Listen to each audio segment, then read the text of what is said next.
Hello दोस्तों, क्या हालचाल। मस्त एकदम। तो आज हम फिर से एक नया वीडियो लेकर आए हैं। आप सभी को हम आप सभी से रिक्वेस्ट है, हमारी इस सीरीज से जुड़ते रहिए, हमारा मनोबल बढ़ाते रहिए। ठीक है। और हमें सपोर्ट करते रहिए, हमें प्यार देते रहिए। आप वीडियो को लाइक करते रहिए, शेयर करते रहिए। ठीक है। और कोई सुझाव अगर आप हमें देना चाहते हैं तो कमेंट बॉक्स के जरिए आप हमें वो सुझाव दे सकते हैं। आप जो भी सुझाव देंगे हम हमारी तरफ से पूरी पूरी कोशिश करेंगे कि हम अपने आप को इम्प्रूव कर पाए और इम्प्रूव करें हम अपने आप को। ठीक है। तो ये जो श्रृंखला या ये जो हम सीरीज लेकर चल रहे हैं, ठीक है, तो ये सीरीज में हमारा आज का छठवां दिन है। ठीक है।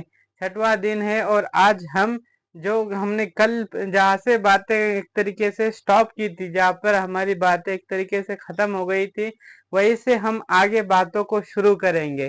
ठीक है। तो सबसे पहले देख लेते हैं हम, जैसा कि आप सभी को पता है कि हम इंडियन पॉलिटी का हमारा ये हमने सीरीज शुरू किया है और इसमें भी हम यूनिट 5 से लेकर आगे बढ़ते बढ़ते बढ़ते आगे और आगे हमें जाना है। ठीक है। तो हमने पिछले वीडियो में जैसे देखा था कि हमारा प्रश्नकाल को हमने समझा था। ठीक है।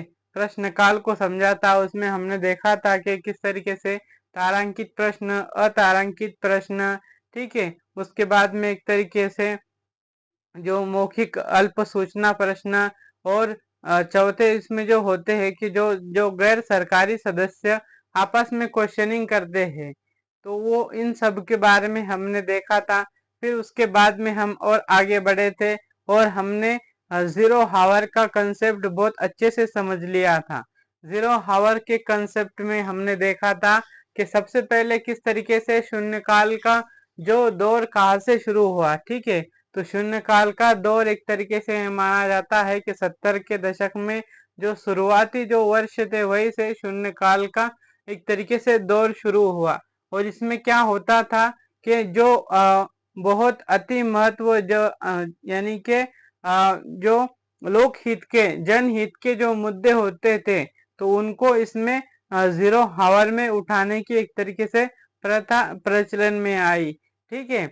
और इसमें हमने देखा कि इसमें अगर इसमें वैसे तो संविधान में इस प्रथा का कहीं पर कोई उल्लेख नहीं है, लेकिन अब ये परंपरा धीरे धीरे एक तरीके से हमारे संसद में पांव जमाकर बैठ गई है।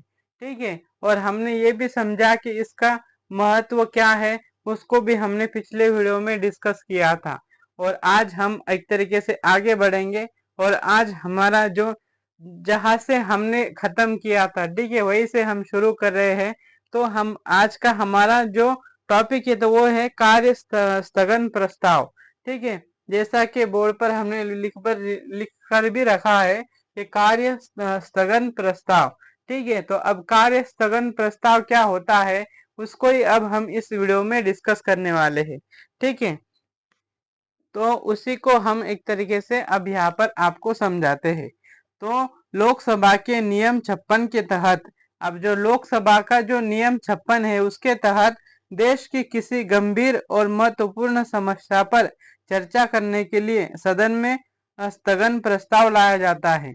अब यह स्थगन प्रस्ताव या कार्य स्थगन प्रस्ताव क्या है, तो क्या होता है कि लोकसभा में जो 56 नियम है लोकसभा का, ठीक है, उसके तहत देश की किसी गंभीर और महत्वपूर्ण जो समस्या, एक तरीके से कोई भी समस्या उत्पन्न आ जाती है, गंभीर जो होती है और महत्वपूर्ण, जैसे कि कोविड-19 महामारी का दौर आ गया था।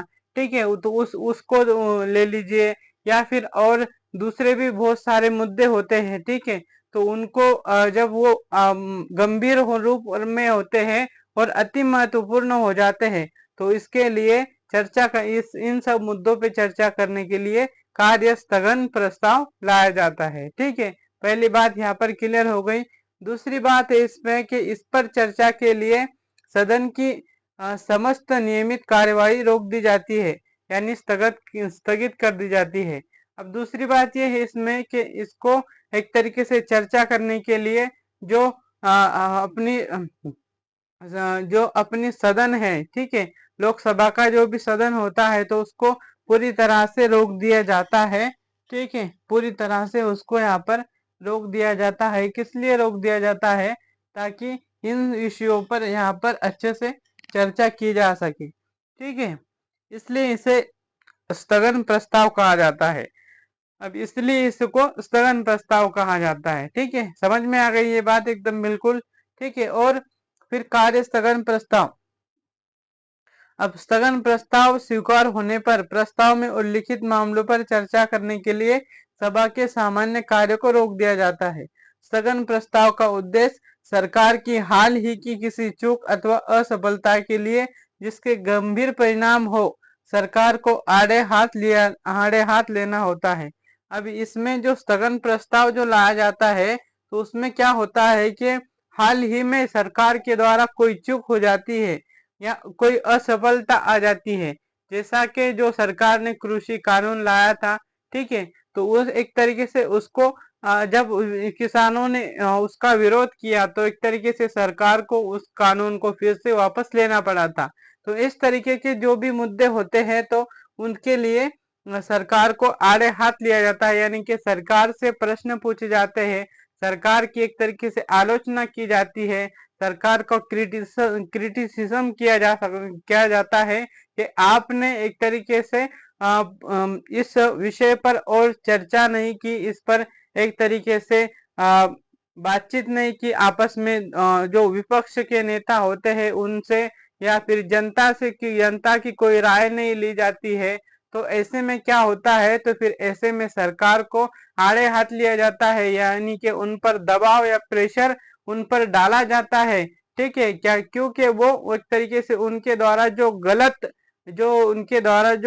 कदम उठाया गया है उसको रोका जा सके। ठीक है, और जो भी उनके द्वारा एक तरीके से अति की जाती है, किसी जो भी बिल लाते हैं, ठीक है, जो भी अधिनियम वो पारित करते हैं, और अगर वो जन हित में ना हो, तो जनता क्या करती है, फिर उसका विरोध करती है, और इसका विरोध करती है और सरकार को ये कहती है कि आप इस तरीके के कानून को एक तरीके से वापस लीजिए, जैसा कि हमने देखा था कि कृषि के कानून में। ठीक है, और आगे इसे स्वीकार किया जाना एक प्रकार से सरकार की निंदा मानी जाती है। और कार्य स्थगन प्रस्ताव को जब स्वीकार किया जाता है, तो उसका सिंपल सा अर्थ और सीधे सीधे ये अर्थ होता है कि मतलब कि सरकार की इसमें निंदा की जाती है। ठीक है, अब आगे बढ़ रहे हैं हम और आगे देखते हैं हम ध्यानाकर्षण प्रस्ताव। ठीक है, अब दूसरा प्रस्ताव है हमारा ध्यानाकर्षण प्रस्ताव। ध्यानाकर्षण प्रस्ताव, ध्यानाकर्षण प्रस्ताव। ठीक है, ध्यानाकर्षण प्रस्ताव, जैसा कि इसमें नाम में ही इसका मतलब छुपा हुआ है, जैसे कि ध्यान और प्लस आकर्षण, यानी कि किसी का ध्यान एक तरह से अपने और आकर्षित करना, इसीलिए इसको ध्यानाकर्षण प्रस्ताव भी कहते हैं। ठीक है, अब इसमें क्या होता है कि लोकसभा के नियम 197 के तहत ये प्रस्ताव लाया जाता है। अब जो लोकसभा का 197वां नियम है, तो उसके द्वारा ये प्रस्ताव लाया जाता है। ठीक है, जैसा कि हमने जो कार्य स्थगन प्रस्ताव को देखा था कि उसमें कहा गया था कि लोकसभा के नियम 56 के तहत कार्य स्थगन प्रस्ताव लाया जाता है, वैसे ही लोकसभा के नियम 197 के तहत यह ध्यानाकर्षण प्रस्ताव लाया जाता है। लेकिन इस पर कोई मतदान या चर्चा नहीं की जाती है। कोई सदस्य स्पीकर की अनुमति से अविलंब लोक महत्व के किसी मामले की ओर किसी मंत्री का ध्यान दिलाता है, यानी कि कोई लोक महत्व का जो भी मामला होता है, तो क्या करता है कि किसी मंत्री का ध्यान उसकी ओर एक तरीके से उसको ध्यान दिलाता है। ठीक है, और उससे अनुरोध करता है कि वो उस मामले पर वक्तव्य दे, और उससे वो एक तरीके से उसको आड़े हाथ लेता है, और उससे एक तरीके से कहता है कि आप इस मुद्दे पर अपनी चर्चा करें, इसमें अपना एक तरीके से क्या करें, इसमें बताए आप इस तरीके से ये जो कदम उठाया गया है, तो उसमें एक तरीके से मंत्री से अनुरोध किया जाता है कि वो उस मामले पे वक्तव्य दे, वो उस मामले पर एक तरीके से वक्तव्य का मतलब क्या वो उस पे से सीधे सीधे उस पे स्पष्टीकरण दे, ठीक है, ऐसा उसको कहा जाता है। तो ऐसे प्रस्ताव को संसदीय भाषा में ध्यानाकर्षण प्रस्ताव कहा जाता है। तो ऐसा ही जो भी प्रस्ताव लाया जाता है तो इसे ही एक तरीके से ध्यान आकर्षण प्रस्ताव कहा जाता है, ठीक है। और संबंधित मंत्री अपनी सुविधा अनुसार तत्काल संक्षिप्त वक्तव्य दे सकता है या फिर बाद के किसी दिन के लिए प्रस्ताव के माध्यम से संसद सरकार को सतर्क करने का काम करती है। अब जो भी संबंधित मंत्री होता है तो उसके पास एक तरीके से दो विकल्प होते हैं उसके सुविधा अनुसार, ठीक है। और उसके सुविधा अनुसार से पहला ऑप्शन ये है कि वो तत्काल क्या करे कि संक्षिप्त वक्तव्य दे, ठीक है। तत्काल वो क्या करे कि छोटे से एक तरीके से चर्चा के माध्यम से वो यानी कि छोटी सी चर्चा उस पर करे, ठीक है। या फिर वो ये कह सकता है कि फिर बाद में किसी दिन के लिए क्या करता है वो, तो इस प्रस्ताव को आगे बढ़ाता है, ठीक है। संसद सरकार को सतर्क करने का काम करती है, ठीक है। ये हो गया। अब व्यवस्था का प्रश्न। अब इसमें अगली बात है कि व्यवस्था का प्रश्न है। तो व्यवस्था का प्रश्न उन नियमों अथवा संविधान के ऐसे अनुच्छेद के निर्वाचन अथवा प्रवर्तन के संबंध में होगा। अभी व्यवस्था का जो प्रश्न है, ठीक है, व्यवस्था का प्रश्न का अर्थ यह है कि नियमों और संशोधन संशोधन के ऐसे अनुच्छेदों अनुच्छेदों का जो भी निर्वाचन होता है अथवा प्रवर्तन यानी कि उसको बदला जाता है तो उसके संबंध में होगा जो सभा के कार्य को विनियमित करते हैं। जो लोकसभा के कार्य को एक तरीके से क्या करते हैं, विनियमित करते हैं या पर चलाते हैं, ठीक है। और जो अध्यक्ष के संज्ञान में लाकर उठाया जाएगा। और अध्यक्ष जो भी होता है तो उसको एक तरीके संज्ञान में लाकर इसको उठाया जाता है, ठीक है।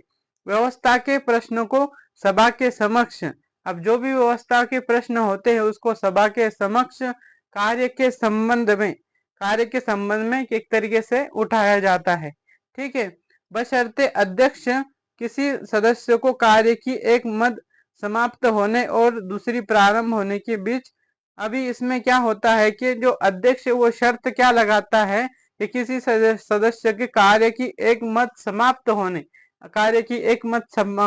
होना और दूसरी मत का एक तरीके से क्या होना, प्रारंभ होना, ठीक है। प्रारंभ होने के बीच की अवधि में जो भी इसके बीच की अवधि होती है, ठीक है, उसमें व्यवस्था का प्रश्न उठाने की अनुमति देता है, ठीक है। इस तरीके से यहाँ पर बातचीत है। यदि वो सभा में व्यवस्था बनाए रखने या सभा के समक्ष कार्य विन्यास के संबंध में हो और एक तरीके से वो क्या हो, सभा को बनाए रखने और कार्य के विन्यास में हो, ठीक है।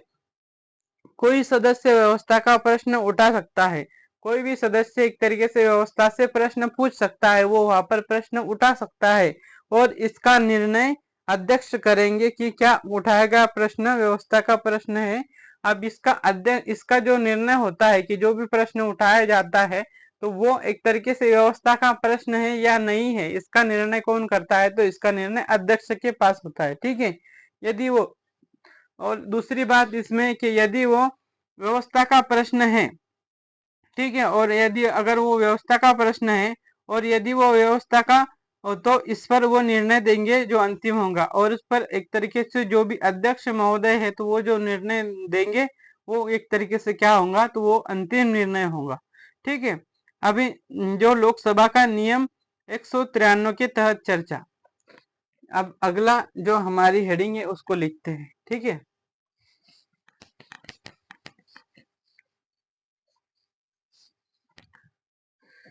लोकसभा के नियम।